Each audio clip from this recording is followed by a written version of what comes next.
I really think that this dragon that we're seeing is very much a representation of European style dragons, not just in its design with the four legs, the wings, and all of that, but just in its nature. In European style dragons, you get a lot more of it is a creature of desire. It's a creature of hunger, and it's a creature of just gluttony almost. It's never enough. I mean, what is like one of the most popular in like shocking and unforgettable imagery of a dragon? It's a dragon with his treasures. Yes, exactly. And I think that represents in society this idea of the more you have, the more you become disconnected from reality itself, because you don't need reality, because you have everything. You've collected it all. You've gotten it all. In turn, takes away a core value of being human. Dragon claw, wing and scale. Come now, let's examine a tale of the greatest beast ever considered. Another episode of Big Flying Lizards.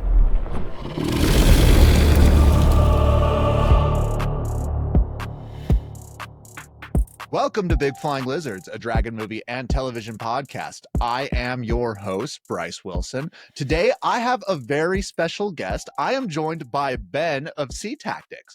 Ben is a YouTuber who goes beyond just recapping episodes. He dives into storytelling, breaking down characters, themes, and hidden layers that make anime so compelling. His channel is a goldmine for fans who love thoughtful analysis, whether he's discussing the latest seasonal hints or exploring what makes narratives truly resonate. With his engaging, charismatic style, SeaTactics has built a community around meaningful anime discussions, and if you haven't checked out his content yet, go do so. You're missing out. Ben, welcome to the show. Thank you. Oh my God, that I don't think I've ever gotten such an amazing introduction like that. I'm so often like kind of isolated, because I don't often do stuff like this. To think that other people think that about my content is a long road that I have traveled. As the audience knows, I love Attack on Titan. I still to this day say that it is one of my all-time favorite shows, if not my number one show. And I obviously came across your channel because you were doing your deep dives into just the character analysis behind all of the different characters, breaking down the meaning. And I just was really fell in love with all of that. And I think your coverage of Flock in particular is one of the most fascinating, but also the most, I don't want to say generous because it's not exactly generous, but it's just the most, because Flock is just such a fascinating character. And I think that because of all the negative connotation around him, people are like, oh, he's bad, don't talk about him. But I think that that's just such a disservice because he is so fascinating, and it's worth exploring just that darker tones that is Flock, but also recognizing like, no, Flock is not a good person.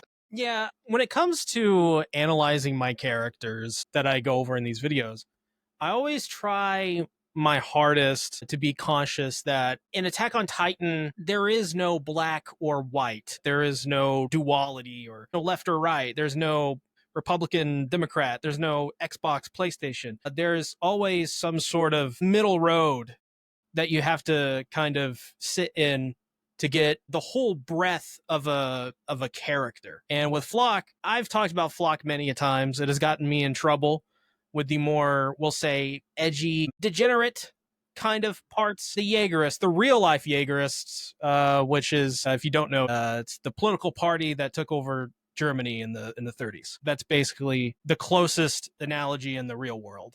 But, I love Flock. I think Flock's one of my favorite characters, despite a lot of what he represents. He's just such a real character. For sure.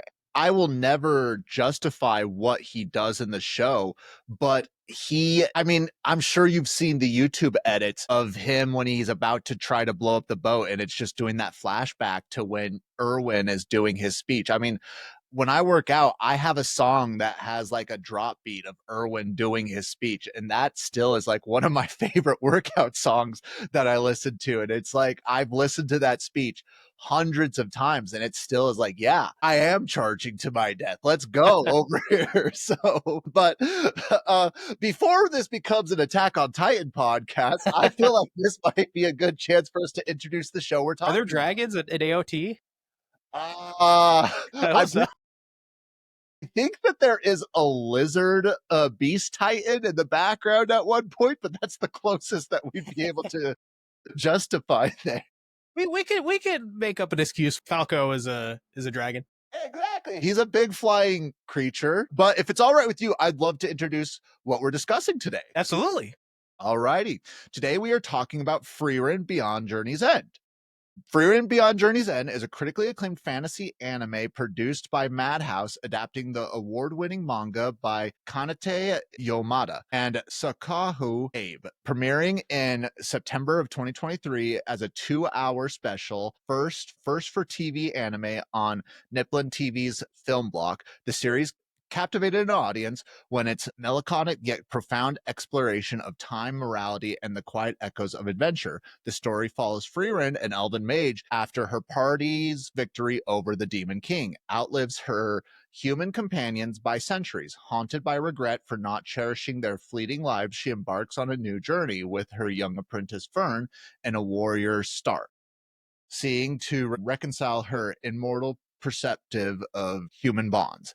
Praised for its stunning animation, score by Evan Call, and emotional depth, the 28-episode first season became one of 2024's highest rated animes, topping anime list and earning 100% on Rotten Tomato. A second season is slated for January 2026, continuing Frieren's introspective odyssey. Rooted in its best-selling manga, selling 24 plus million copies, the anime elevates the source material with a cinematic pacing, nuanced chapters, acting, fight choreographed that balances the spectacle with an intimate storytelling. Now, I love this show, and I honestly think that this is a near perfect show, especially when it comes to anime. And I'll let you give you the floor in a second, Ben, but I just have to get this portion out. I think it has the perfect amount of just world building, storytelling, as well as just visuals that are amazing. The soundtrack is phenomenal. I use the soundtrack a lot when I'm playing Dungeons and Dragons with my friends and use it in my own campaign because I think it's just so fitting. But on top of that, it's the fight scenes are very much esque to what we're seeing in One Piece, what we saw in Dragon Ball. Just we'll obviously talk about it, but when we get to the fight between the Solar Dragon and Stark, it really is just insane. But I just want to give you the floor to discuss your thoughts on the show overall. Yeah, I host a podcast called the King of Anime Podcast, and I've been doing it since, I want to say, 2018. Currently, I'm on a hiatus from it.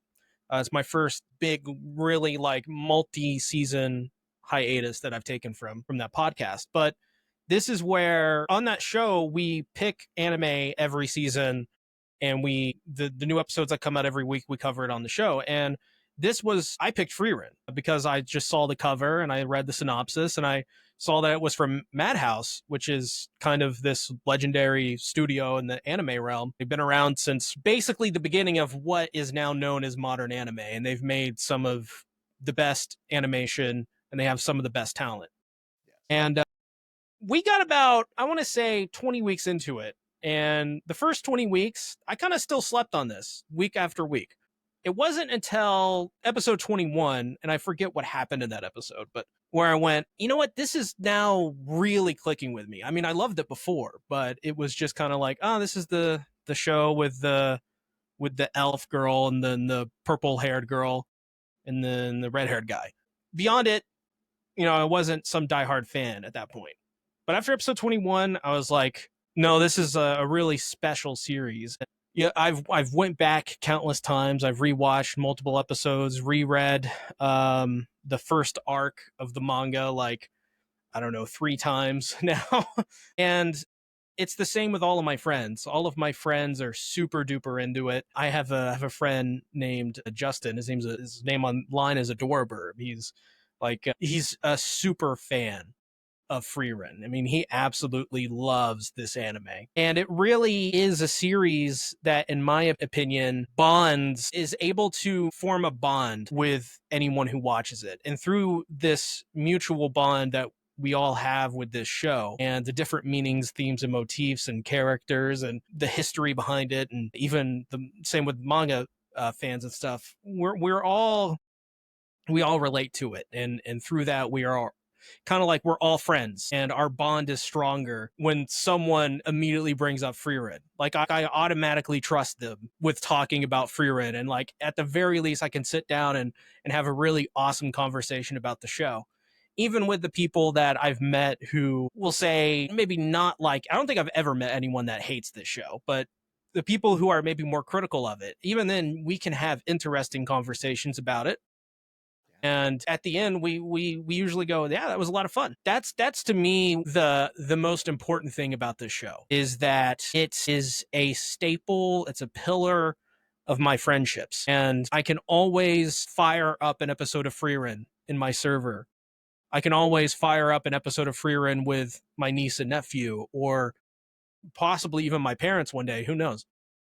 And we would all understand it, and we would find something that appeals to us. And that's something special. Not many shows have that wide, broad appeal that can make people lower their guard like that. But Frieren is able to do it. Oh yeah. And I joke about it, but I think it's because every character in the series has a round head. Well, you know, Look at it. Look at their designs.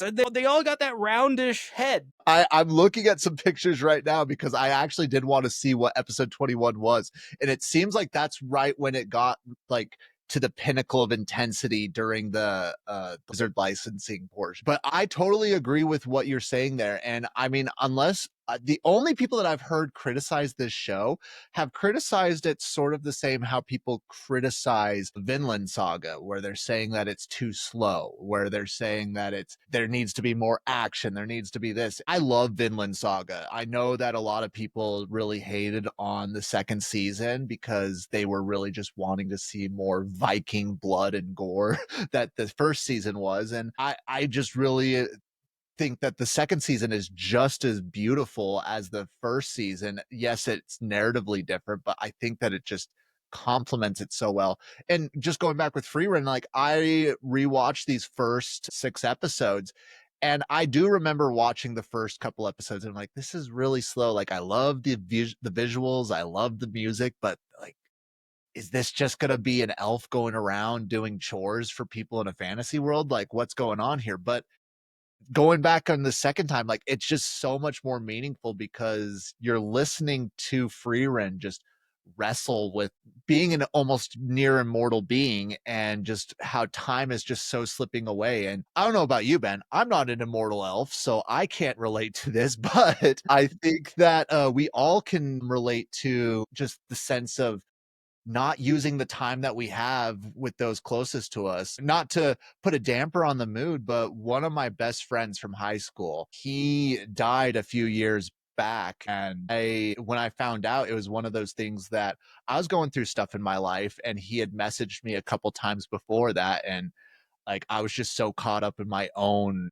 grief and my own things that were going on that I didn't message him back. And not even a month later, I found out that he had died. And I still, to this day, like I've definitely worked through a lot of it, but to this day, I still like think almost how Frieren was thinking. Like I could have spent so much more time. I could have talked to, I could have just built this relationship. And so it's very familiarizing, and just being able to see how she's able to relate this of using the time that you have to connect with people, even though it is an not unrealistic, but unrelated sort of subject where she's an immortal elf and we humans, but I still think it's a very relatable discussion and concept. Yeah, first of all, I mean, rest in peace, to your friend, and going through all that is really rough. Also, not to dower the mood, but I think might as well. My sister passed away when I was just 16. I just turned 30, so it's been almost,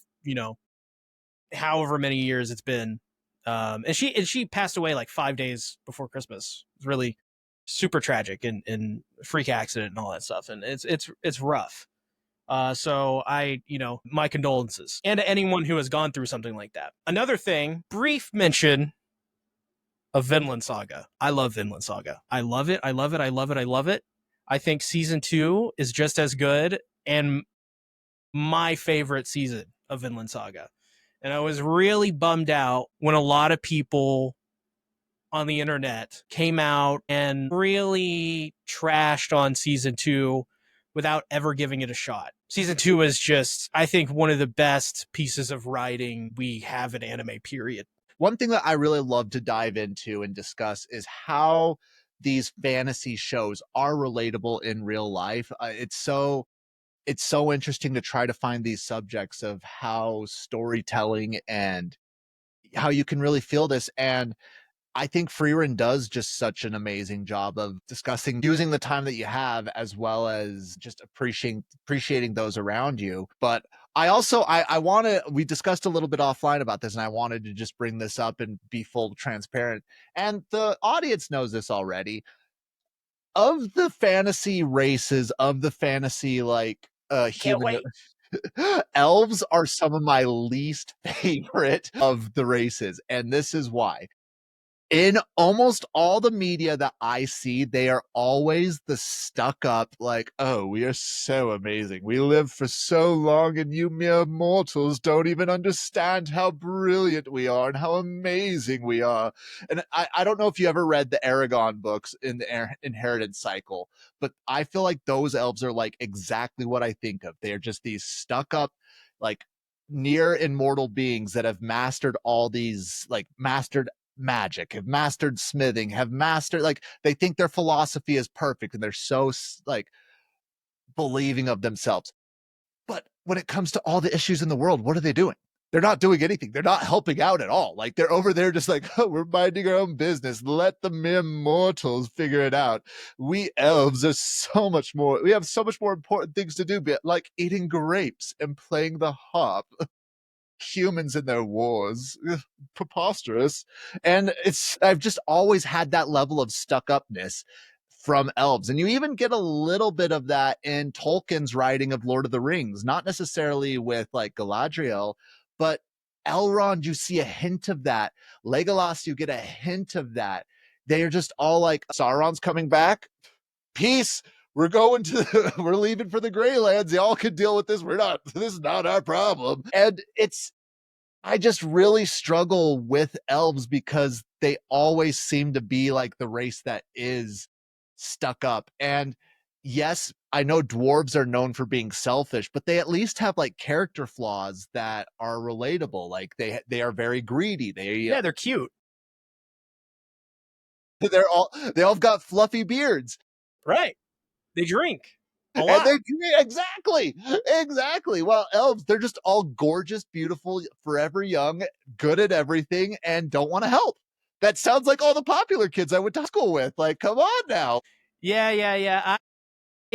I actually agree with that. I actually like elves. I think that is a really, really keen observation of elves across media. It's something that I've always noticed. I think I just accept it as a bit of their charm in the same way that, dwarves are, cute and all that.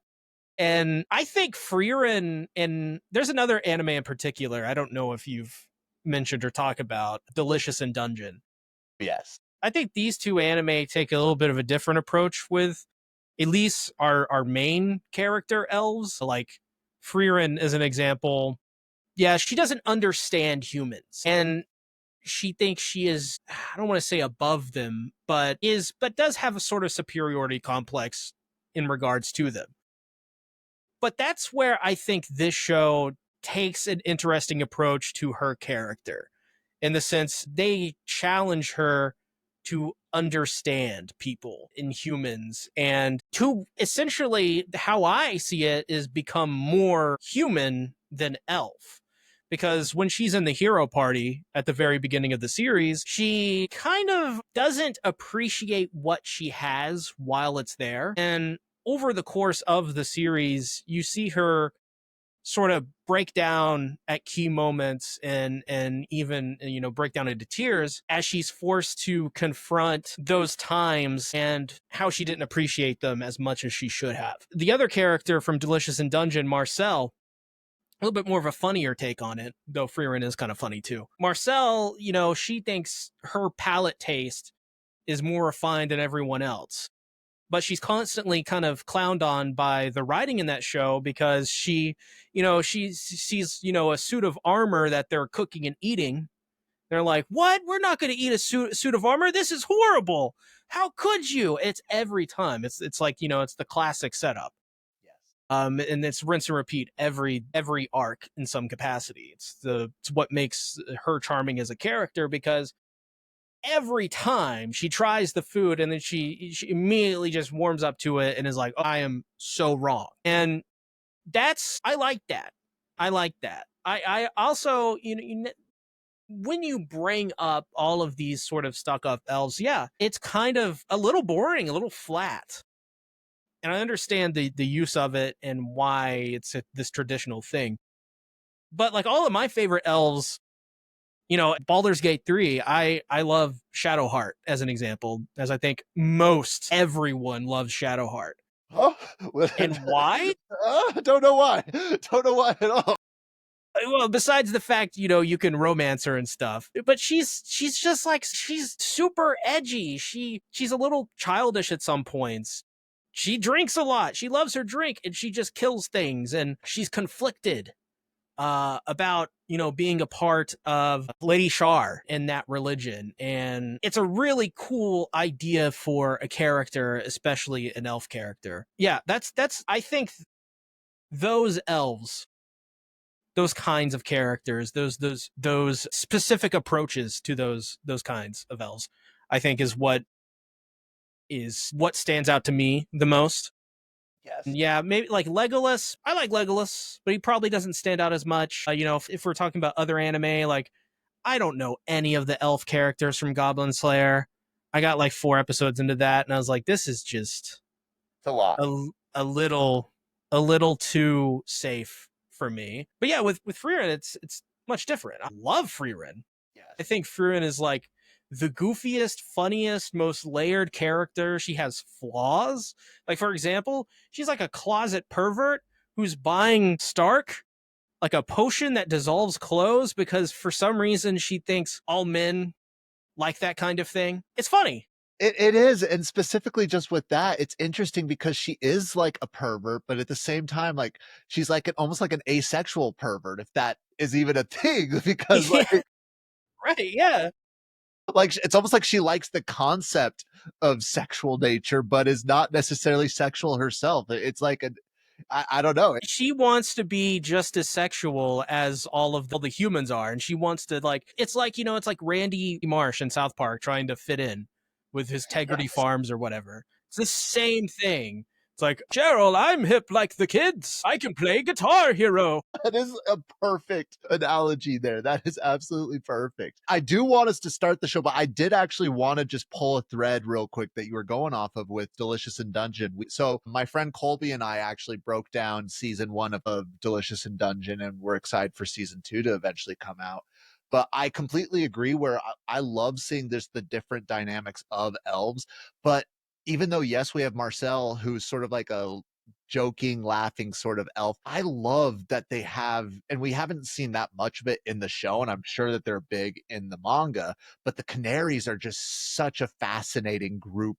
Like, I love the idea of having like almost a villainistic group of elves there, and they gave a little background of like, hey, they're the ones who sold this dungeon to this island lord, but they put caveats in the contract where they're like, hey, we can just take it back whenever we want. So just letting you know that, by the way. But and they're just like, they are these calculating, and they're the more lawful evil elves rather than like Frieren, who might be the chaotic good, or Marcel, who's like the neutral good elf. But I love just seeing how they're these near immortal beings that are just so calculating, and they're using their immortality for selfish reasons, and it turns them, like, I think that there should be more elf villains in fantasy, because if you think about it, when you do live for a long period of time, like think about in media these immortal beings in Star Wars, Emperor Palpatine, like he's somebody who's just keeps living and going on and going on, and he just gets more and more selfish and evil. And like you just see these immortal beings become evil because eventually when you live long enough, you just become selfish enough. And it's such an interesting concept of how they got to that point. And I don't know. I don't know if you have a particular opinion on that or not. I think to be a human, a part of the process of life is inevitably death. And you can't appreciate what you have if it doesn't end. Because humans, we live in cycles that repeat over and over and over. So eventually, you know everything about the cycle. And I just turned 30, and like I already see it myself where I'm like, this is just, it's like, it's all the same kind of things just repeating over and over with different flavors and different little spices that make certain things stand out. There's a manga that I love. It's one of my favorite mangas, if not my favorite. It's called Blade of the Immortal. It's about an immortal samurai named Manji, who was contacted by a girl whose family was murdered, and she wants revenge. And she heard rumors that there was an immortal samurai in her village. And so she goes to seek out him to do the revenge for her. And turns out he killed 1,000 people before because he was just immortal and he can get away with it. And so why not? And now he regrets that and is trying to make up his entire life and this gift of being immortal by trying his best to use his powers for good again, or just lock himself away, because the responsibility of and the price of being immortal is such that you can go on a killing spree and kill 1,000 men with your blades, and he doesn't want to do that. He got tired of that because it's not fun or whatever. It's, you know, he saw all the hurt or whatever. It's like 240 chapters. It's really a great read. So it's kind of like a similar kind of concept there. For sure. I definitely just made note of that, so I'm going to be checking it out. But No dragons though.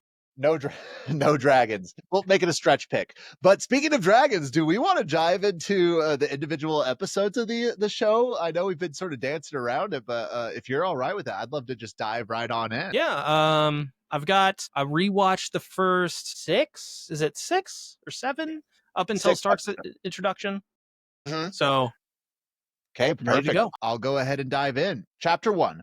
The Weight of Time and Regret. After defeating the Demon Lord, Frieren and her companions, Himmel, Heiter, and Eisen, return to the capital. They watch a meteor shower, and Frieren promises to show them a better view in 50 years. Frieren returns to find Himmel and Heiter aged, while Eisen is middle-aged. They reminisce during a week-long trip to see the meteor shower again. Himmel dies shortly after, leaving Frieren regretful for not understanding humans better.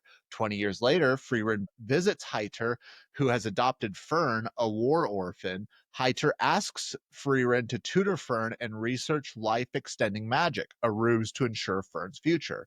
Fern trains relentlessly to show gratitude to Heiter before his passing.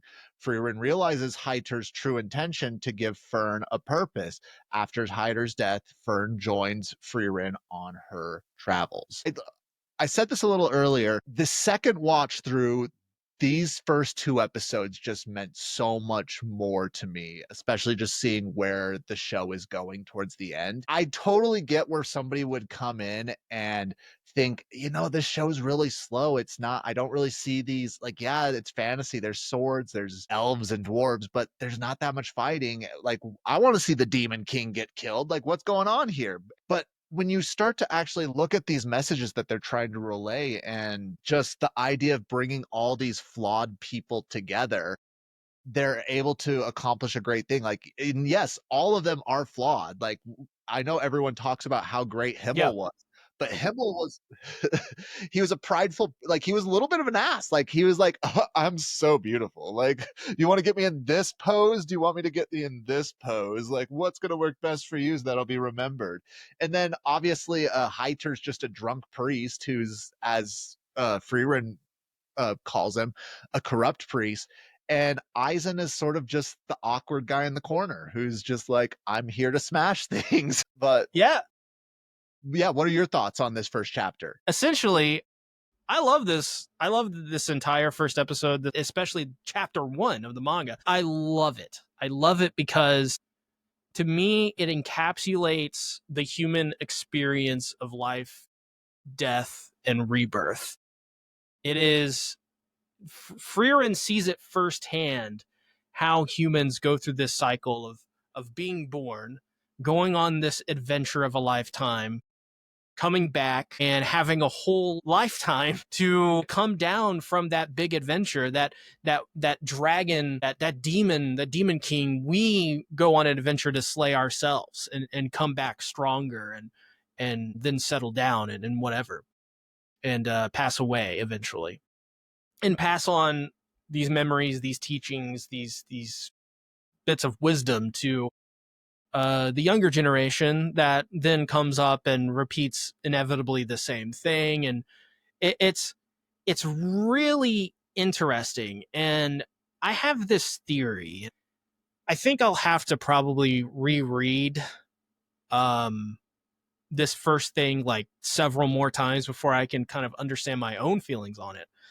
But it's something along the lines of like, I think Frieren in this first chapter, in this first episode, is represented almost as like a grim reaper of sorts, or maybe a god, in the sense that she has come around at the beginning of their adventure.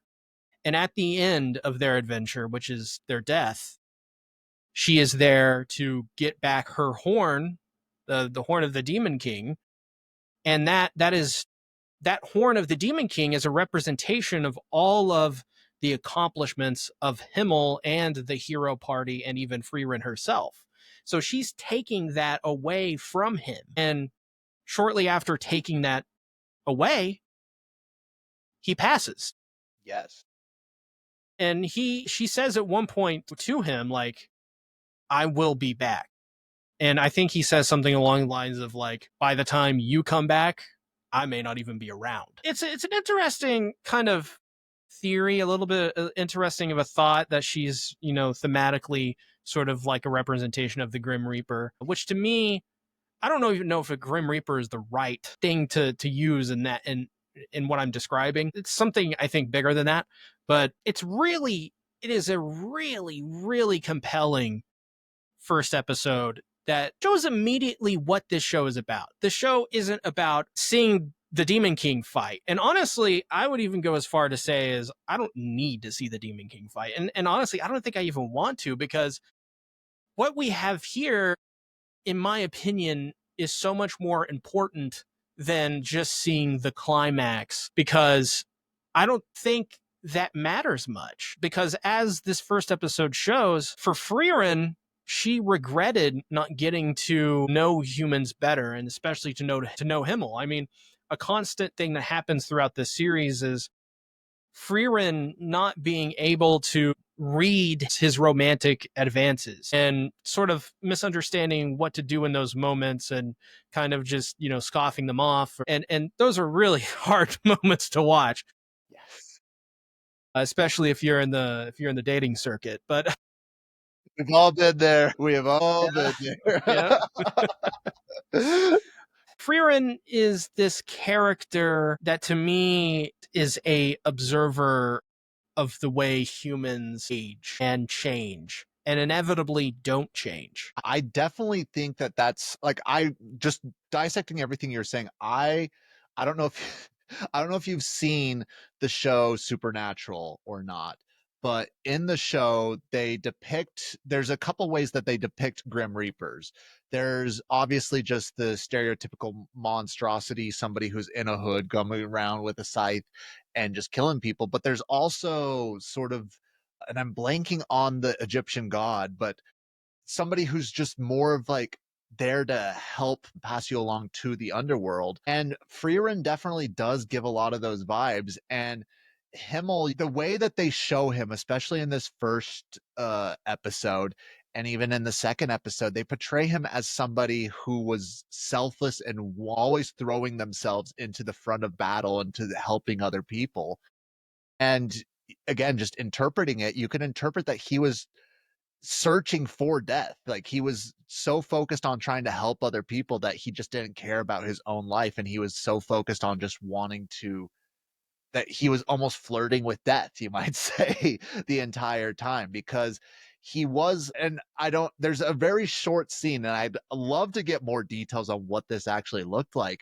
But when they were first issued the quest to go kill the Demon King, they apparently were almost executed by the king. I Yeah. don't know what was said. I can only imagine what Himmel would have done to cause that. But like, to me, that just gives something that Himmel is somebody who was really, I don't want to say irresponsible, but just somebody who treated living life in the moment, which is so different from how Frieren is, because a moment to her is 50 years. A moment to her is a century. It's she is not Nap is 6 months. exactly. She literally hibernates. And it's like when she said, "Oh, yeah, I'll show you guys a great view in 50 years." And both Heiter and Himmel just sort of laugh. And she's like, "Oh, what are you guys laughing at?" Then they realize, oh, she has no concept that we're going to be near dead by that point in time. And I really like that you're bringing up that of her being like a Grim Reaper, because I think she is, but it's not necessarily the Grim Reaper of the monstrous sense, but just somebody who is helping the crew get through their experience. And like the Grim Reaper, she never changes. Yeah, that's kind of true. I mean, I would say you could also read Frieren's character just to play devil's advocate or whatever, and just another way to think about it in general is Frieren as a representation of the people that are too, like elves are usually represented, too stuck up to get out and experience the world. And what she's seeing before her is people like Himmel and the hero party taking life by the reins and doing it themselves. Whether it's all correct or not, that's not the point. A human values and treasures human experiences and communication and connection. That's it's a part of our evolution. And so when you take, Frieren, who is not a human, it is that interesting contrast that I think makes her in this first episode pretty interesting in those flashback sequences. I definitely agree on that front. And I'm really curious to see where this show actually goes in season 2. I just to be straightforward and honest, I have only ever read 2 mangas. I'm trying to do better. I have read Full Metal Alchemist, which I love Full Metal Alchemist. It's one of my favorite shows of all time, but so I had to read it. And I also really love Berserk, but I love Berserk for totally different reasons from loving Full Metal Alchemist. But it's so I need to really expand on that. Not to be rushing along, but do we want to dive into chapter 2? We can move on. Alrighty. Chapter 2, Bonds and the Legacy of the Past. Frieren struggles to understand Fern, but tries to give her a gift for her birthday, showing growth in empathy. Frieren returns to a village where she once sealed Qual, a demon who created an unstoppable killing spell. She learns Himmel checked on the seal annually, trusting that she'd return and finish the job. Qual is defeated when Frieren uses his own spell, now obsolete due to human adaptation. Frieren and Fern visit Eisen, who asks them to find Flammel's grimoire in Val Basin. The grimoire reveals the location of Aul, where souls rest, north near the demon lord's castle. Eisen declines joining them due to his age, but praises Frieren's growth. During my first watch through, this is definitely when I was more invested. Like, I have a rule when it comes to shows that I watch the first 3 episodes. And if the show hasn't caught me by the first 3 episodes, it sort of falls off, which again, I know is not as generous as it should be. I know there's some amazing shows out there, but I'm not the type of person where it's like, oh, trust me, bro. Episode 21, you'll love it. Once you get to episode 21, it's so worth it. I'm just like, there's so much TV out there. There's so many movies. There's so many things to read. I don't have time to watch a show that's going to be good in 21 episodes. But with this one in particular, like, again, I know I just said on my second watch that I loved it so much more, but with this the slower pacing of action to this getting to this point, I really loved the whole duel with Qual. I thought the whole how they even depicted him as a demon was really fascinating. And I love sort of the innovation where they took, like, okay, back in this guy's day, he was this just lord of death, able to just kill with this unstoppable spell. But with human ingenuity, they were able to find defenses to this magic. And it is almost like if somebody from World War II, like some sort of scientist that was developing weapons back then, was frozen in time and then came back and tried using those weapons today. People are like, what in 1935 is going on here? That's sort of my thoughts on at least Qual section. I mean, I think the coolest bits about what comes after this first episode was the focus on what we saw with Hyder and Fern. I think those two things are what stand out to me the most. I'm a kind of guy where it's like action is cool, but I love story. I love character. And I think Fern is such a great addition to the overall cast, because I always compared Fern, and I always make, like, the thing about me is I always like make these ridiculous comparisons, because the way my brain works is like I take like one little thing that can be compared with another character and I connect them through that way, and that's just how my brain works. So like I always go, Fern reminds me a lot of Geralt of Rivia, in the sense that he is sort of the blank slate for the viewer, reader, or gamer to project themselves onto.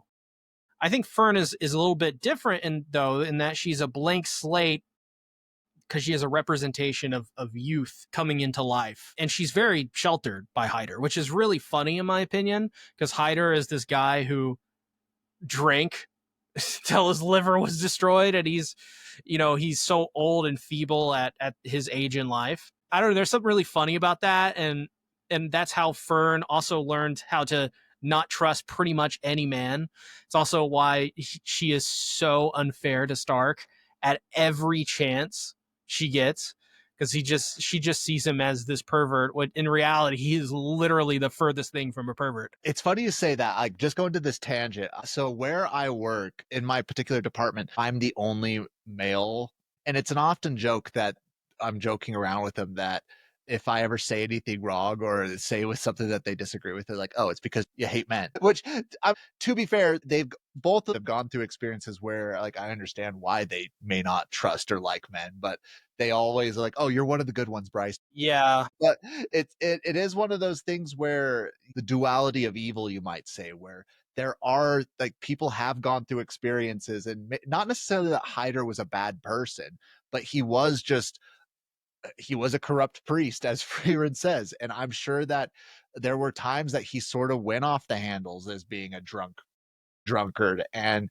just made it so Fern had this view of, like, oh, this is how men are. And even though Stark is just a Boy Scout in all but name there, it doesn't matter. Like, he's got the stigmatism, and it is what it is. Yeah. And I as well am very lucky to have friends who do not trust men or like men. Many women and some men actually who trust me enough and put me in that category. And it is a very sobering thing to have. And once you have a friend or two that are like that, that are like, I don't trust men, I don't like them, they're all horrible, except for you. Once you get someone like that in your life, and you really talk to them and try to listen to them and know how to do that, by the way. Doing that itself is really hard and something I'm trying to still figure out. But when you actually are able to connect with that open dialogue and learn why and the issues, it puts a bit of responsibility onto you. not just for yourself, but to represent men. And that's tough. That's brutal. That's not an easy thing to do. And I often have thought about this in terms of Hyder. I think Hyder realized that somehow. I don't know how. Maybe it was the fact he just sobered up and realized all these horrible things, or maybe it was the fact that he had the responsibility of raising Fern.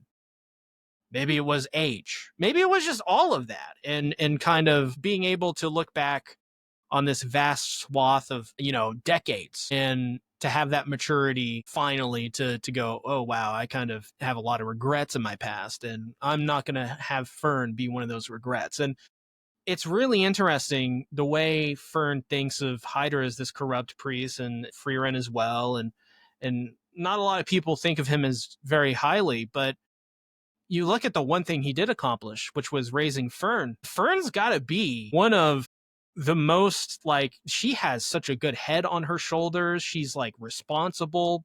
She's kind to most people except for Stark. She's quick to be very observant and know when something is wrong, to know when to act in a certain situation. She's a very mature character for her age. I think she's like 18 or 17 or something like that throughout most of what we see in the anime. And I like that. That feels like Hyder's influence coming into play, which once again is hilarious because Hyder is, the epitome of a drunken buffoon. Yes. And he did just so well with raising her in that way.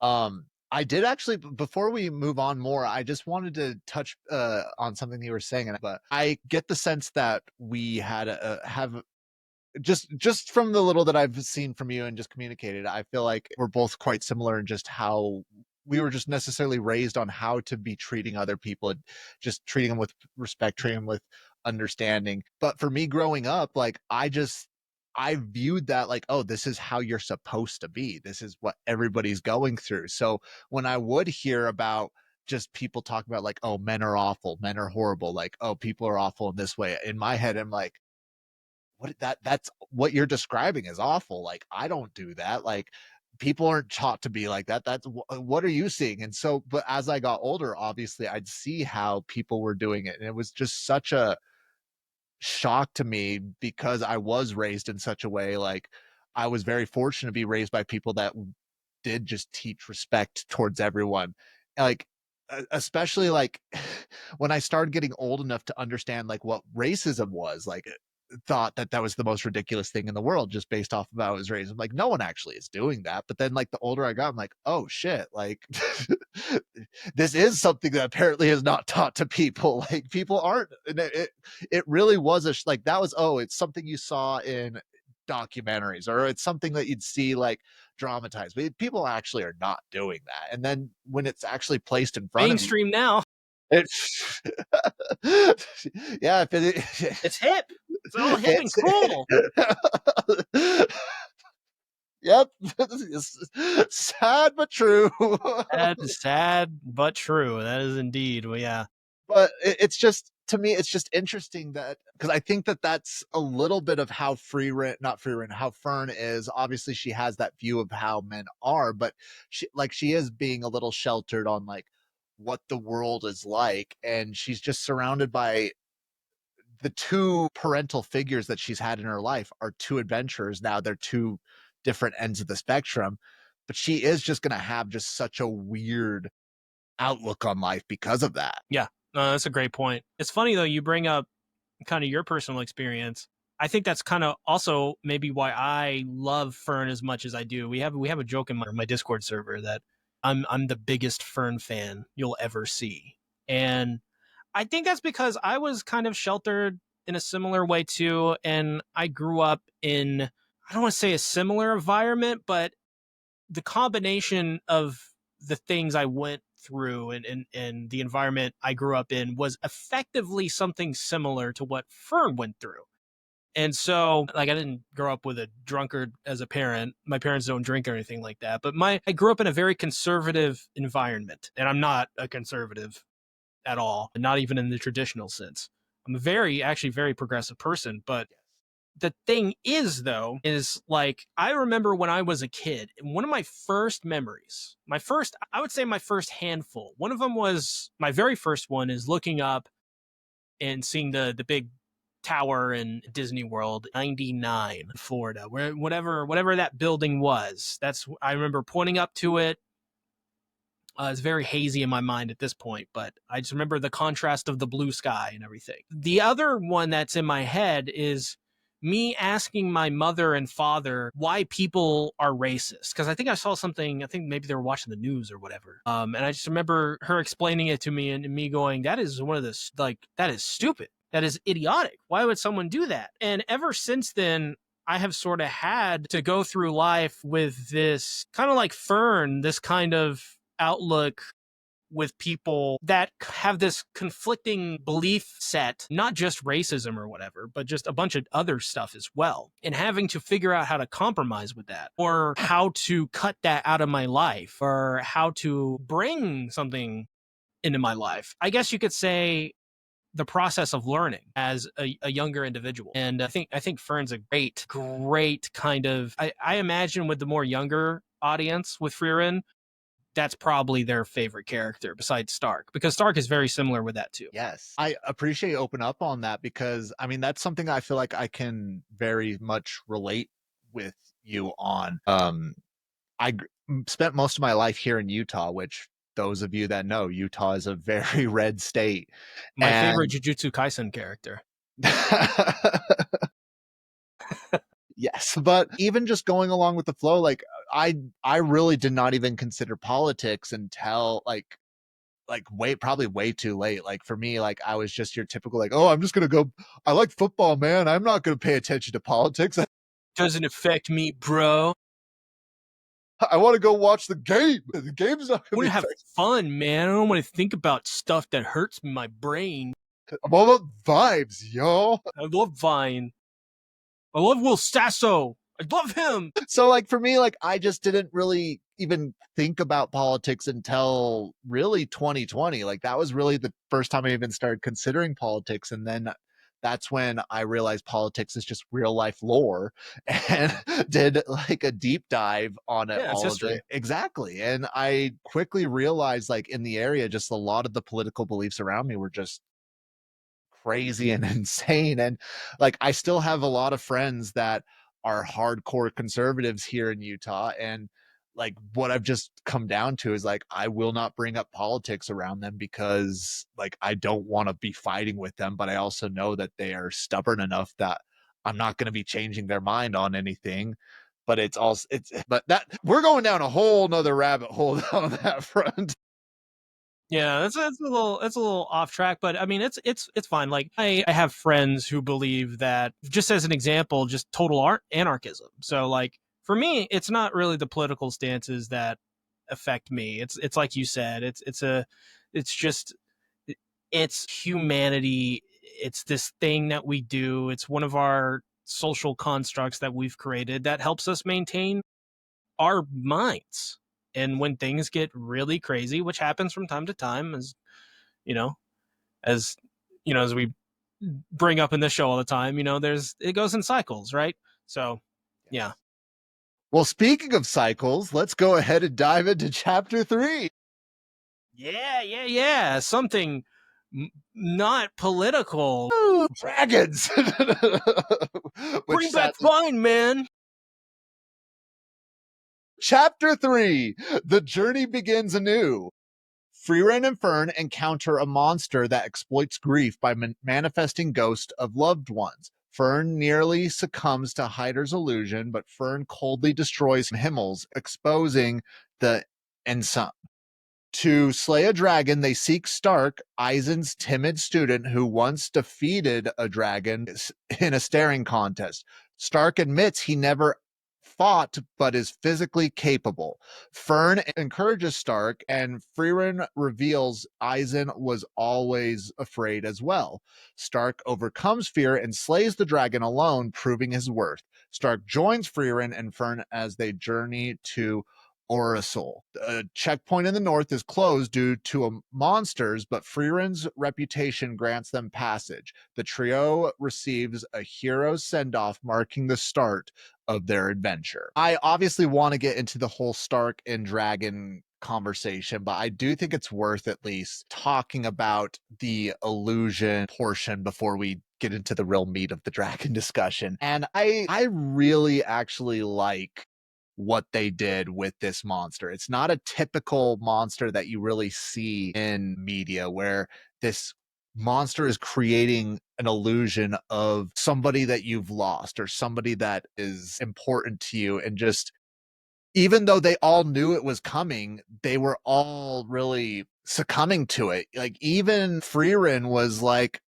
thinking about Himmel in that moment. Like, yes, she eventually did just blast him, but it made her think. And I really love, like, as much as I love my big, strong, beefy monsters, I love these psychological monsters that just really fuck with your head and just get in your head and like cause you this level of, I don't want to say, like, just cause distress, and that's how they get you. It's like a manipulative spider rather than like a bear, you might say. And I think it's really fascinating what they did with this monster. Like even like you could like leading up to it, Fern was like, "Oh, I know it's coming. Himmel, like I'm going to see Heiter." And when it came up to it, she froze. It was reading exactly what it was that she like missed about him, and she almost wanted it to, I mean, obviously she wanted it to be real, but I just love that they went with the whole psychological approach with that monster. Yeah, there's when I rewatched this, I totally forgot about this part. And the first thing that jumped to my mind is like, I'm a huge fan of the series called Chainsaw Man, which, you know, if you want to get into more manga, this is the one you should probably, you could read this today and get through like a good portion of it. It's very quick chapters, very, very quick.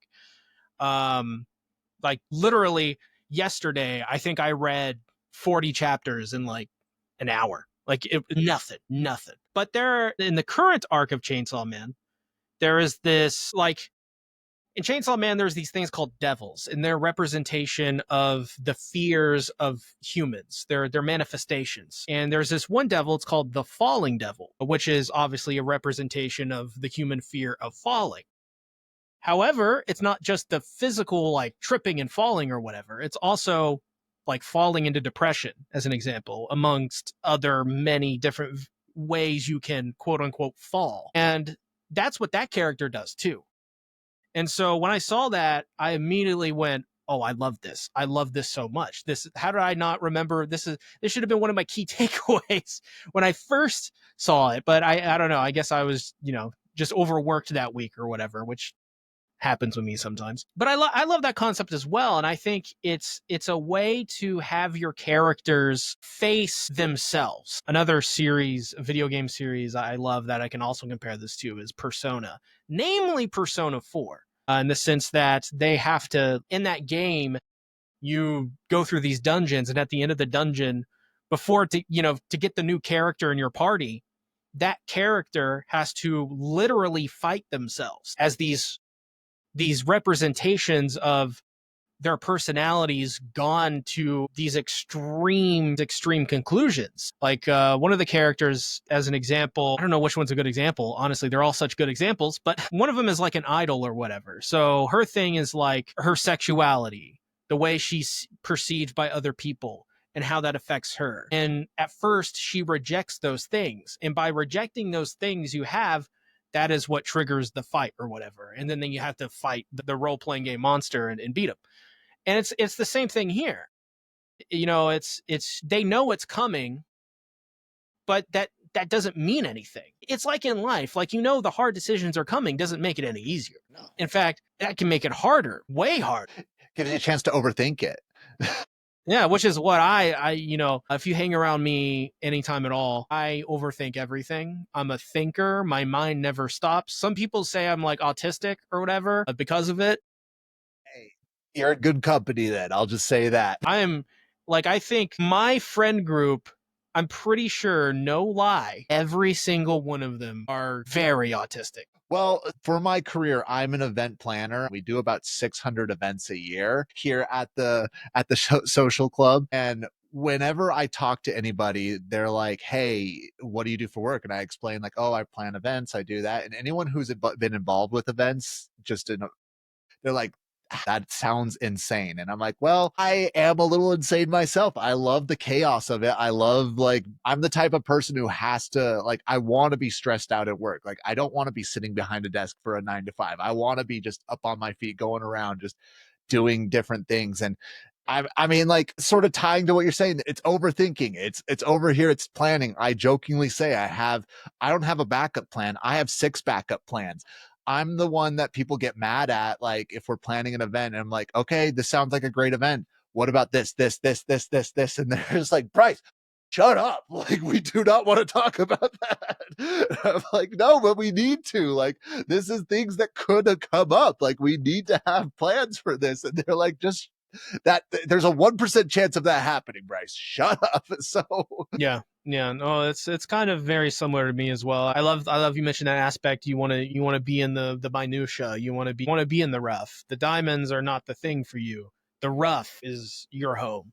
And it's the same for me. I've said it. One of my main motivators that I've just ingrained into my brain is I don't enjoy the ending. The ending is actually the worst part for me, in my opinion. I want to keep things going, in the sense that I want to keep finding new things that I can just dive into and be a part of, because to me that's what living is. And I'm stuck on things until I've exhausted everything. And even then, while I'm doing that thing that I'm dedicating my entire life to, currently that would be YouTube video essays, I'm still striving to do other things, like I play musical instruments. I'm going to college again here soon to pursue a degree in programming. And another thing is, I want to, not for political reasons necessarily, but for life goals that I've had since I was a kid, move to Canada and become a dual citizen. That is like a big accomplishment I've always wanted. I don't know. I have 2 cats and I want them to be happy. I want to complete my entire backlog of games and I want to experience it in my server with all of my friends from around the world. These are things that I love and that I want to do, and it takes a lot of time to do all those things. So I'd rather be doing them than sitting on the sidelines, watching all of it pass me by. journey before destination. That I love that. Though we're running quick on time, I really want us to have our dragon discussion. Yeah. So I love the video that you released. I think it was such a great deep dive on the solar dragon. And for those of you that, I mean, if you haven't seen what Ben's doing over at SeaTactics, what are you doing? Go over there, check it out. But specifically in this video, you were bringing up just the metaphors with dragons. And I love exploring this specific conversation because I think that dragons are such a fascinating part of just, I don't want to say world history, but world lore, because there's not just one breakdown of what a dragon is, because you get the Eastern dragons, you get the European dragons, you have African dragons, you even have dragons in Mesoamerica culture, and each one of them have like a different depiction of what they represent and what they mean. And I feel like it's very interesting to even see the different types of cultures, how they're affected.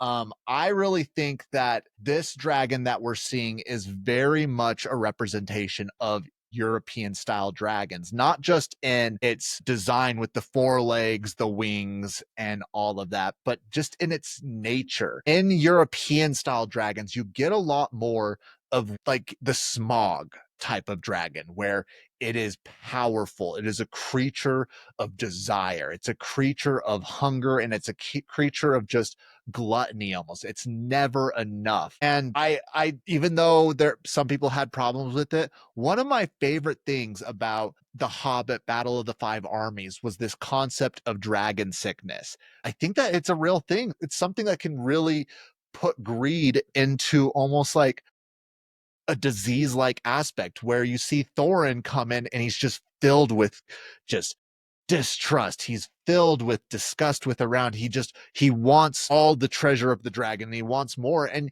you see that in real life. You see people that start to accumulate wealth, and I have conversations when they're like, oh, this person has billions of dollars. Why would they want like, why are they, anything they're doing is selfless. They don't want more money. I'm like, no, you don't understand. Like, we literally have no comprehension of what this person is thinking. They have nothing. They're empty. They think that they're going to be filled with just getting more money and more possessions, and they are trying to collect all of that. And it's just so fascinating to see people with this real disease of dragon sickness. And again, I know that this is a little caveat, but that's where I see with European dragons, and especially just with Western culture, specifically with dragons. I don't know. I have other thoughts, but I want to give you a chance to just to respond or just talk about, at least with the European style dragon / Western depiction of dragons. I mean, what is like one of the most popular in like shocking and unforgettable imagery of a dragon? It's a dragon with his treasures. Yes, exactly. And I think that represents in society this idea of the more you have, the more you become disconnected from reality itself, because you don't need reality, because you have everything. You've collected it all. You've gotten it all.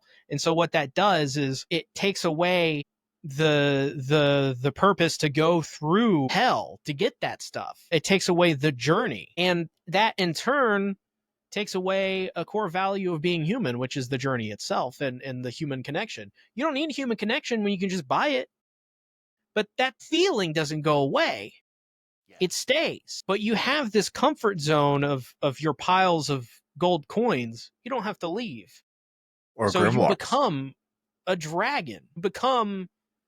In dragons, they look cool and all that, right? But that's because in real life, we look at rich people and we go, wow, those rich people are so cool. They must be so smart and have such a great life. And the reality is they're no different from us.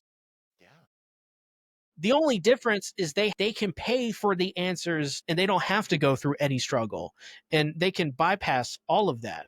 And the answer to that, the answer those rich people are always looking for, and those people that have an abundance of just an overabundance to excess of whatever it may be. It may not even be currency. It may be people who do a lot of drugs, people who have a lot of sex, people who buy a lot of stuff, which I guess is more greed, but you get the point. People who hoard things. I get you. It's people that are really giving into these the 7 deadly sins. They're trying to fill that emptiness because they are so disconnected from you. Yeah. Well, the answer for them, the answer is letting go. It's not hoarding more. It's a stubborn response. It's like, running to a wall repeatedly with your head first and expecting it's insanity. It's expecting a different outcome, doing the same action repeatedly. Thank you, Voss from Far Cry 3. Love ya. But Michael Mando, great actor, one of great TV actors. But, the answer is letting it go. That is how you get back in touch with the human side of you, is to become one with the people again. So I grew up Mormon Christian and very much read the Bible often when I was younger. I read the book. Mormons are so nice. I have a Mormon friend. She's like a virtual tuber, which is like, she's really, really nice, but she also has like a really feisty side to her. She'll just be like randomly like, Ben, I hate this guy. I want to plan his murder. Do you want to plan his murder with me? I'm like, what are you talking about? Get me out of this. But yes, I do. But going off of that real quick. Love her to death though. She's so nice. Something that I really hate is like I'm not religious. I'm not somebody who really connects with a religion, but I think there's a lot of great philosophical, great proverbs in the Bible that people can take from their lives. I'm not going to sit here and say like, hey, you need to dedicate your life to the Bible and all that good stuff. But one thing that especially is just true to me today, and somebody like put a quote to it showing Drake's closet, which is a warehouse, is they said like, this is what Jesus meant when he said it's easier for a camel to make it through the eye of a needle than it is for a rich man to go into heaven. And like again, I think it just really ties to that Western culture idea of what a dragon is. It's greed, it's desire, it's power, and it's just also the desire to only subjugate and fight things that they find weaker. Like tying it back to Frieren, this dragon refuses to attack the town after it realizes that Stark is there, and it sees Stark. You're like, oh, this guy can actually fuck me up. Like, this guy is dangerous. And he leaves. He doesn't he doesn't find it, as you might say with another monster, that's like a worthy opponent here to strike down. No, that the dragon's like, shit, like somebody's putting up a fight. Peace. Like, and I really think that that's something that we really see in our cultures today. I'd love to talk about just what there's two particular other types of dragons I'd love to talk to you about and just get your thoughts on, if it's all right with you, just because we are wounding down on time. Yeah, no, it's totally fine. So one of my favorite depictions of a dragon, and I talked about it a couple weeks ago, but I think this is a great time to go into a little bit more depth on it, is the Mesoamerican depiction of a dragon, specifically Quetzalcoatl, who is a god. I love me some Quetzalcoatl. You and me both. I love Quetzalcoatl For different reasons, by the way. I'll I'm bring it up in a second. It's hilarious.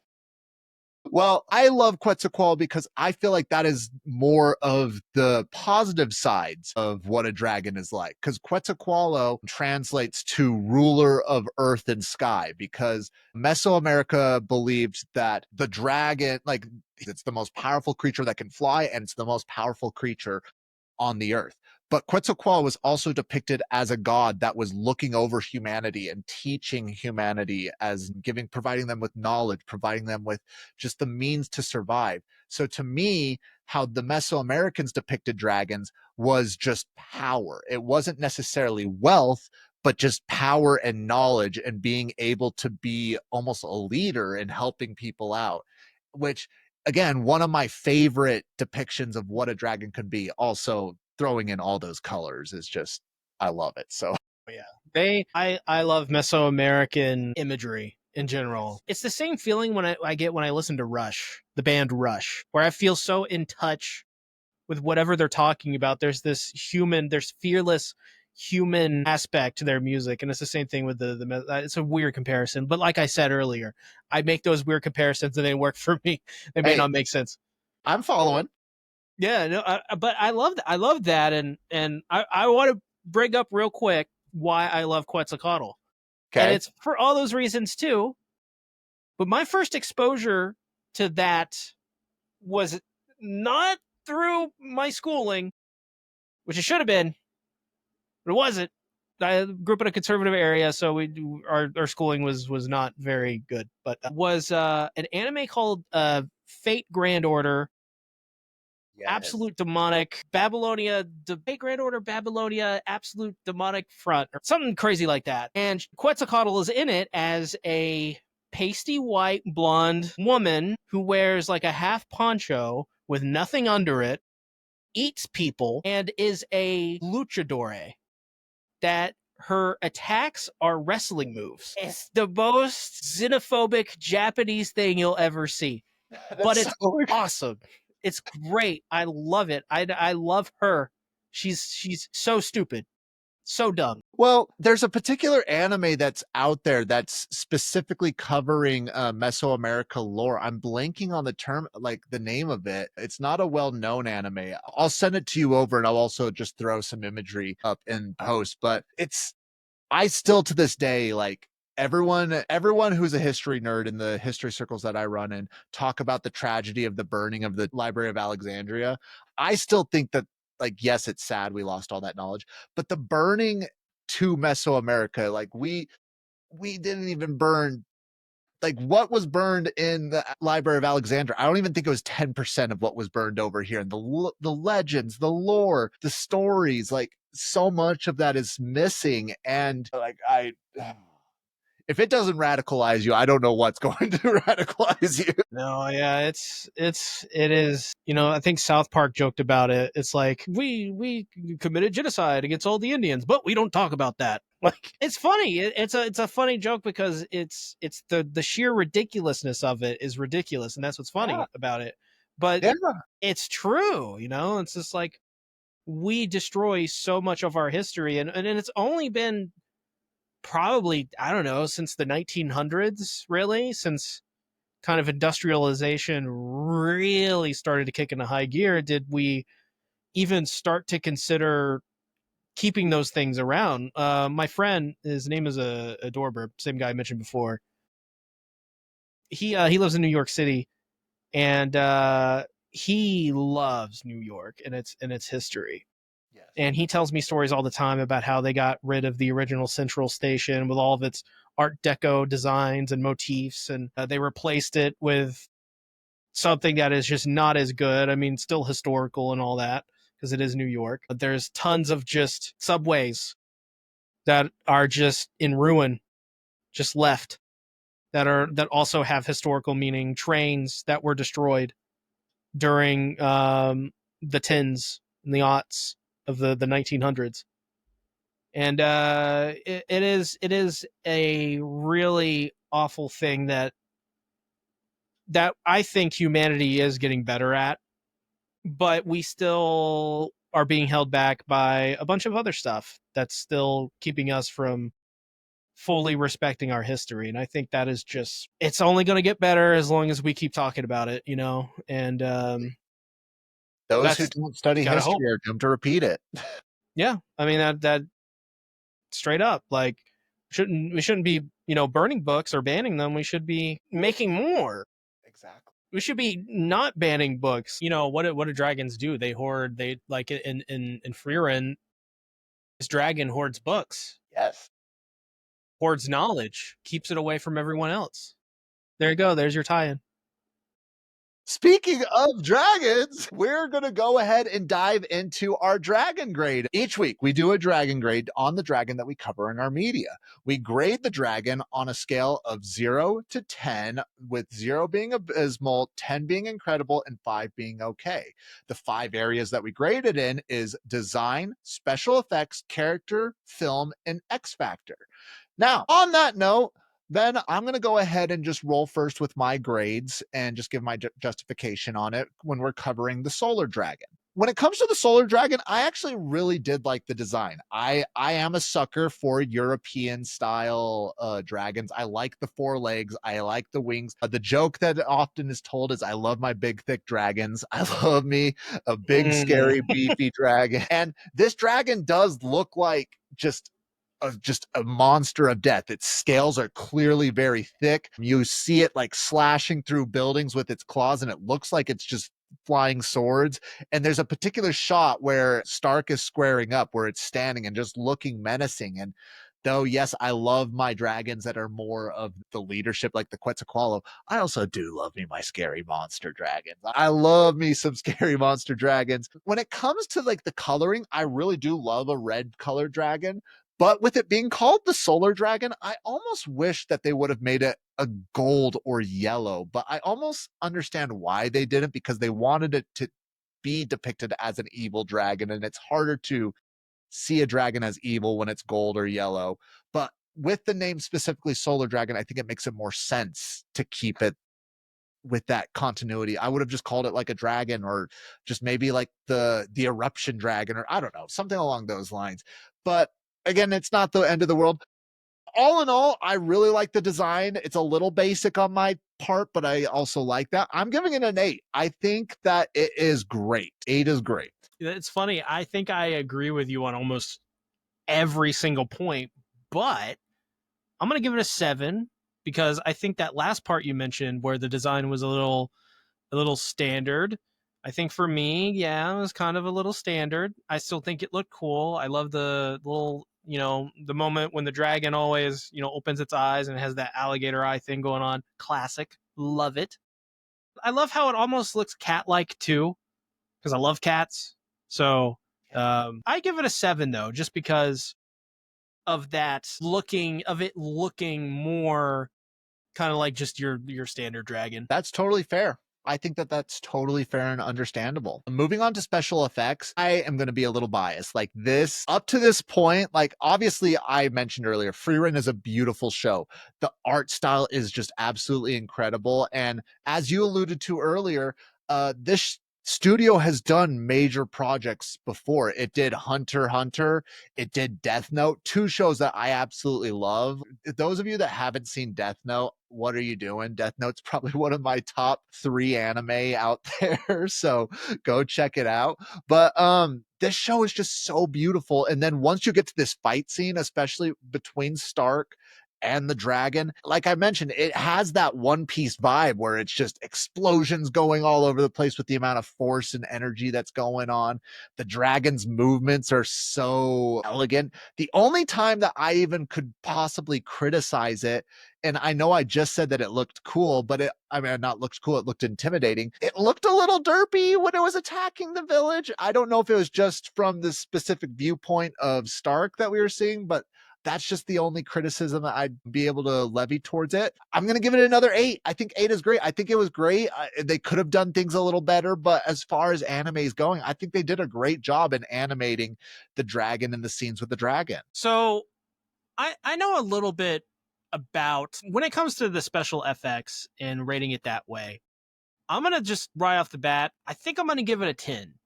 And the reason for this is more or less to do with some of the stories surrounding Madhouse during this time. Okay, I'm excited to hear. Because they overcame a lot to get to this point. And I also think there are just some amazing shots in this fight as well. Like you have Stark running, holding on to the dragon as it's flying. Some of these shots look photorealistic, even though they're in anime. And they're animated with so much fluidity. But during the making of this anime was actually produced. All the episodes were produced before the first episode even came out. 100% completed, finished. Everything about it. And if you know, you know, but Madhouse before this didn't really put out much for about 10 years. I mean, they still did stuff like every year, but it was nothing ever to this kind of height, nothing to this kind of superb quality. And this anime and this episode for many people consider this to be the return of the king. Because that's kind of how Madhouse is seen. Madhouse is seen by so many people within the anime fandom as the legacy studio that can stand toe-to-toe with Studio Ghibli or Kyoto Animation, the best of them. And before this, they got into trouble because their studio was falling apart. They lost a lot of really key animators that were great, and it took them a long time to recover. And in fact, they lost a lot of their animators to MAPPA. MAPPA actually was formed out of the ashes of Madhouse. So they spent about 10 years rebuilding their studio, retraining new talent, and this is the result of that. I mean, they're back. And this is the big comeback. And I think this episode with Stark, with the dragon, for many people was the moment that solidified their return into one of the best studios out there, along with, like I said, Studio Ghibli or MAPPA, Kyoto Animation. I mean, everyone's excited just for the fact that Madhouse is doing Frieren season 2, because they don't ever do season 2s of series, really ever. Yeah. So everyone's just so hyped about it just because MAPPA is attached. So I think just for the significance of what they were doing in this fight, I think I'm going to give it a 10. I totally understand that, and I actually didn't know about that portion of it, and I really appreciate you bringing that forward on that. And I think that is completely appropriate to give it the 10. Moving on to character, this is where I am really split. Interesting one, isn't it? Yes, it is very interesting, because if we're just going one-dimensional, there really is no character to this dragon. When you start to delve deeper, and especially in your video, and see what the metaphors and representation, that's where the character actually comes from. Unfortunately, if I were to put this in front of, say, a younger audience, I don't know if they'd necessarily pick that up. But as people that are looking for those metaphors, looking for those parables, looking for those stories, it does actually, I think that a lot of what it represents and just how relatable Stark is as a character, I think that it is pretty significant, but it's just a little subtle, which again, I just, if you're trying to really flesh out the character of a dragon, I think it's difficult.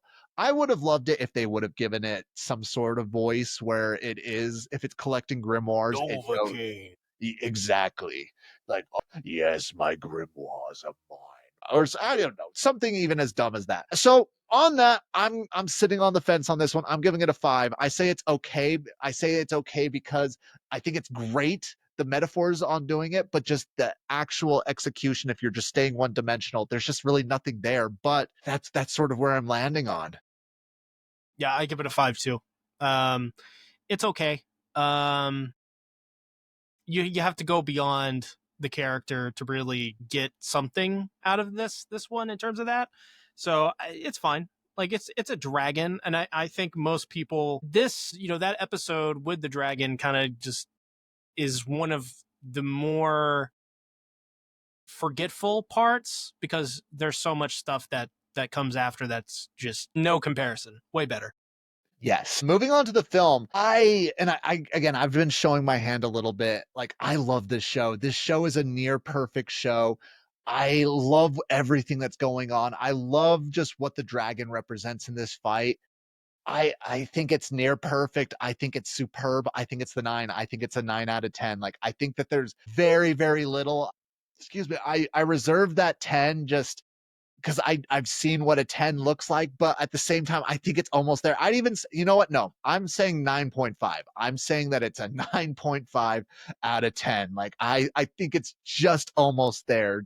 I go 10 on this one as well. Okay.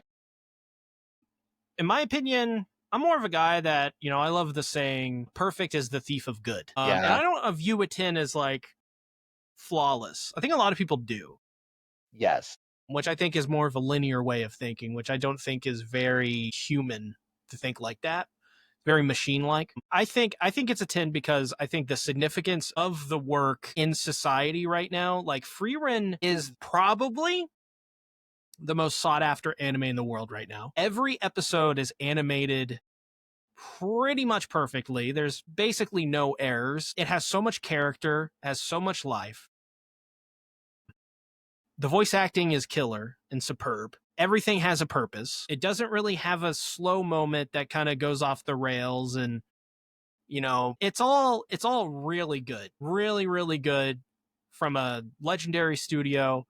And it's not just, the same names you heard before. Like like I said, the story, they rebuilt the studio, and that's significant. And Madhouse is one of Japan's like kind of flagship studios.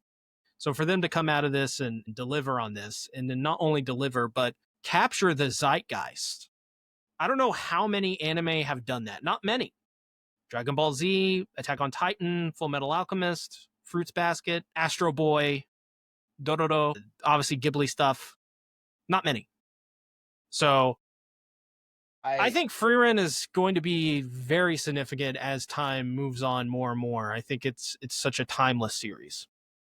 So I will say this, you convinced me. I think it is a 10. And I do also just want to reiterate, not to you, but just to the audience.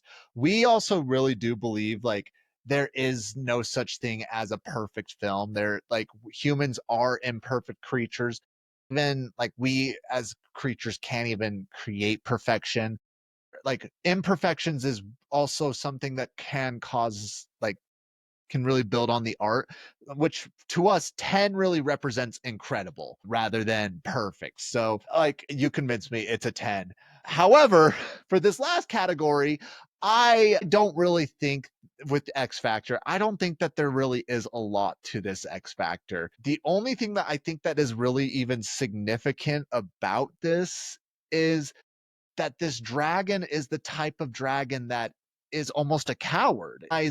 Recognizes that Stark is a danger and avoids it rather than taking it head on. Dragons oftentimes are depicted as almost these ancient reptile crocodile-esque, where they just are single-minded creatures that are going off of base instincts and base desires. And I don't it's interesting that this dragon is just more motivated by self-preservation, but at the same time, I don't think that you can really do too much with it. It's also significant that it's collecting books. I understand treasure, but like, books for a non-verbal dragon that seems to be not like, doesn't show any signs of like human intelligent. It's interesting that it's collecting books, which is unique in and of itself. So I'm giving it at the 4. I think it's mediocre. I think they could have done a lot more. I think they could have even like I love seeing the different types of breath weapons that a dragon could have done. Like I almost would have loved it if there was like some sort of fantasy solar panel on its scales, or maybe the dragon's scales did like absorb the sun and that's how it has its breath weapon. I would have loved them to incorporate something like that in the anime, but they just really didn't give us anything. So I'm gonna just give it the 4, mainly based off of the personality stuff that we're seeing. Yeah, I think this really plays into the character aspect with this one. I think it's a 4 as well. It is mediocre, you know. Like I said, it's not the most memorable out of the entire series. It's great, it's awesome, but it's not. There's things that are better, and if I think a lot of people forget about it. And honestly, I love it. I love the dragon. I love the fight scene, but that's what stands out to me is the fight scene more than the actual dragon itself. So I think 4 as well. I couldn't have said it better myself on that front. Which, on that note, though, that does give us a final dragon score for the Solar Dragon in Frieren Beyond Journey's End at a 7.1, which translates to just over very good, which I think, I think it is appropriate for what the show is and what we were able to see visually and all of that good stuff. My first thought is little too high, but yeah, I think if you're really looking for, if you're a certain type of person that is looking for the message behind it, yeah, I think it's very good. Yeah. I think it's also really great if you're just looking for an architect of a dragon. I think it's a very good architect. If you're just looking for a copy and paste dragon, I think that this is the perfect dragon to take and say, like, I that's don't probably know what how they used it for. I don't know how much like Dungeons and Dragons that you play or if you're into tabletop RPGs like that, but I think that this would have been something that would have been great to throw at somebody playing Dungeons and Dragons with their friend, just with the level of like things that you could get out of it, as well as just the level of threat danger that it was to the party. But I don't know. That's my thought there. But that is our closure on episodes 1 through 6 of Frieren. I want to thank everybody who came out and watched this and supported this. I am still working out if I'm going to be covering the remainder of the season on the podcast, since there is not really any dragons, but TBD, I'll let you guys know. Ben, thank you so much for doing this. I really appreciate coming out. And I know we went over a little bit of our time there.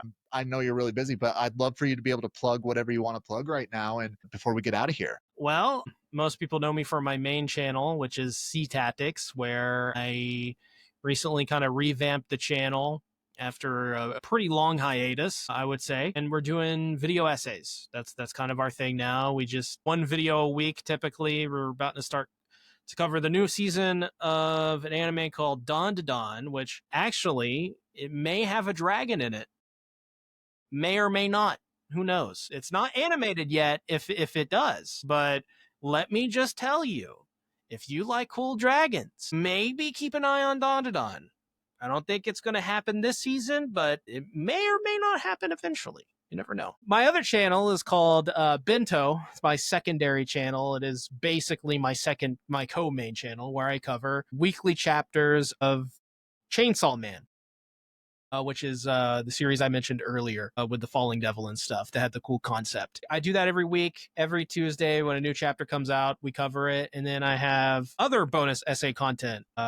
I think I had like 3 videos that are coming out this week just on that channel, which is what I got to work on after this. And then I have another channel where I cover weekly chapters of Dawn to Dawn. That's called Hey, It's Me, C. So you can check that one out too, if you would like.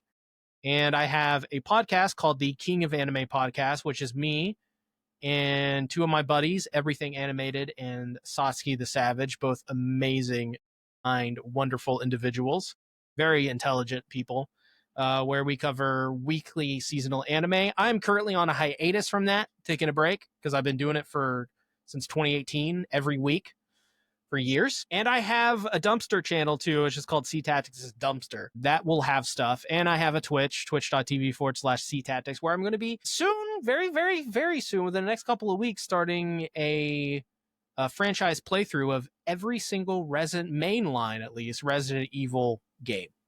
So, Hell yeah. the nighttime already? Is it dark out?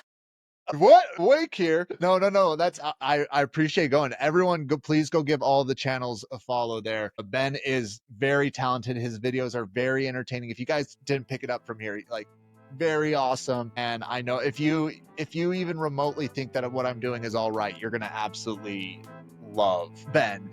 Ben does everything significantly better than I do over here. So, but I know on that ain't true. Trust me, that ain't true. But yes, like, share, subscribe, share it with your mom, share it with a friend. Until then, everybody have a great rest of your evening. But